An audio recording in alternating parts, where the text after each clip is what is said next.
పాలకొల్లు ప్రభుత్వ ఆసుపత్రిని మంత్రి నిమ్మల రామానాయుడు ఆకస్మిక తనిఖీ చేశారు.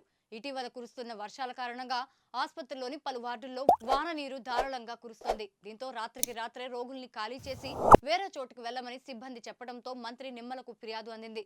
దీంతో ఈ రోజు ఉదయం మంత్రి ఆకస్మిక తనిఖీ చేసి సిబ్బందిని అధికారులను హడలెత్తించారు. హాస్పిటల్లో అందుతున్న వైద్య సేవలపై రోగులతో ఆరా తీశారు. వాన నీటి లీకేజ్ను తక్షణమే అరికట్టాలని సిబ్బందిని ఆదేశించారు. పక్కనే నిర్మాణంలో ఉన్న 100 పడకల ఆసుపత్రి భవనాన్ని పరిశీలించిన మంత్రి భవనం లోపల పై స్లాబ్ పైన నీరు నిలిచిపోవడంపై ఆగ్రహం వ్యక్తం చేశారు. ప్రజాధనం దుర్వినియోగం అవుతుంటే నిర్లక్ష్యంగా వ్యవహరిస్తున్నారంటూ కలెక్టర్ పై మంత్రి నిమ్మల మండిపడ్డారు.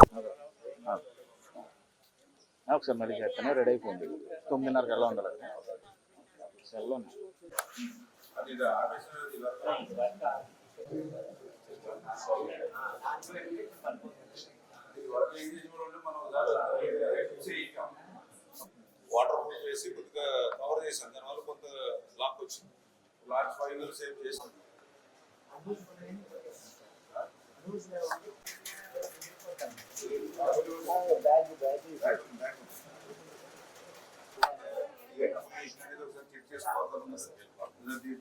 ఎక్కడ వీక్ గా ఉంది, సపోజ్ ఇక్కడ చెమ్మ కనపడుతుంది, ఇక్కడ వీక్ గా ఉందా, ఇది ఎక్కడ వీక్ గా ఉంది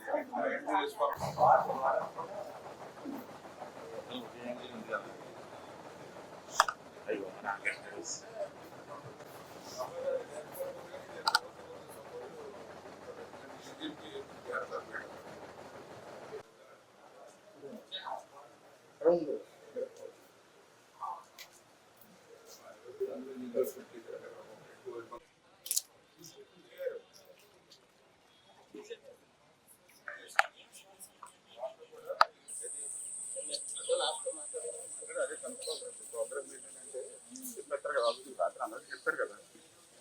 యాక్సెప్ట్ చేయండి. ఆడెవడో ఇచ్చాడు, పిచ్చోడు ఇచ్చాడు, పిచ్చోడి కింద చేస్తారంటే అవ్వదు. క్లారిటీగా ఉండాలి, క్లియర్ చేయాలి. పక్కన హాస్పిటల్ ఎక్కడేమో పడిపోయేలాగా ఉంటాయి. ఇక్కడ మీరు ఏమి చేయకుండా గడ్డి మూలు పీకి నీళ్లు పెట్టి వాళ్ళు చేసి వర్క్ కూడా చేయకుండా అట్లా చేసుకుంటే అట్లా అవి కూడా చూసుకో. కలర్స్ అవి కూడా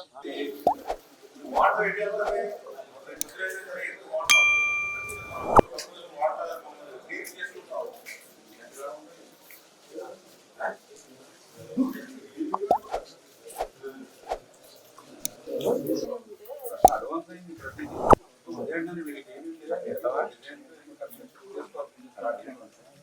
పాతే బాగా లీక్ అవుతుంది, ప్రమాదంగా ఉంది.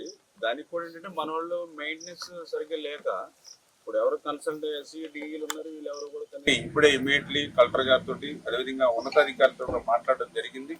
ఏదైతే ఓల్డ్ బిల్డింగ్ మరి ప్రమాదభరితంగా ఉండడం వల్ల ఆ పెచ్చులు ఊడి మరి ఆ పేషెంట్స్ మీద పడేటువంటి పరిస్థితి ఉండడంలో మరి ఏదైతే ఎమర్జెన్సీ వరకు కొంత బాగున్న చోట ట్రీట్మెంట్ చేసుకుంటూ మిగిలిన వాళ్ళని మరి తాత్కాలికంగా కొద్దిగా నర్సాపురం కానీ లేదంటే తణుకు కానీ చూసుకుంటూ త్వరితగతంగా ఏదైతే ఆ కొత్త భవనాన్ని కూడా మరి ఆ యొక్క రిపేర్స్ ఏదైతే ఇంకా బ్యాలెన్స్ వర్క్స్ ఏవైతే ఉన్నాయో అవి కంప్లీట్ చేసి ఇమీడియట్లీ మనం ఎంత తొందరగా అది పూర్తి చేసుకోగలిగితే అంత తొందరగా ఇక్కడ పేషెంట్స్ కి మనం వాళ్ళకి అవకాశం ఇచ్చినట్టు ఉంటుంది, వాళ్ళ బాగోగులు చూసుకునే అవకాశం ఉంటుంది. అంచేత ఆ రకంగా పనిచేయాలని చెప్పేసి మరి కలెక్టర్ గారిని కూడా రిక్వెస్ట్ చేయడం జరిగింది.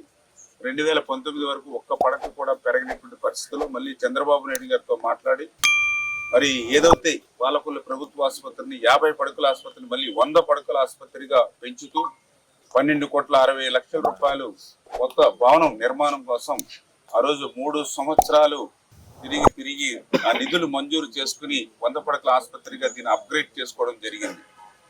ఆ రోజు చాలా క్లియర్ గా టెండర్ లో కూడా అగ్రిమెంట్ లో కూడా ఏదైతే కొత్త బిల్డింగ్ ఏదైతే ఉందో అది సంవత్సరంలో పూర్తవ్వాలని చెప్పేసి ఆ రోజు మేము అగ్రిమెంట్ లో కూడా మరి పెట్టుకోవడం జరిగింది.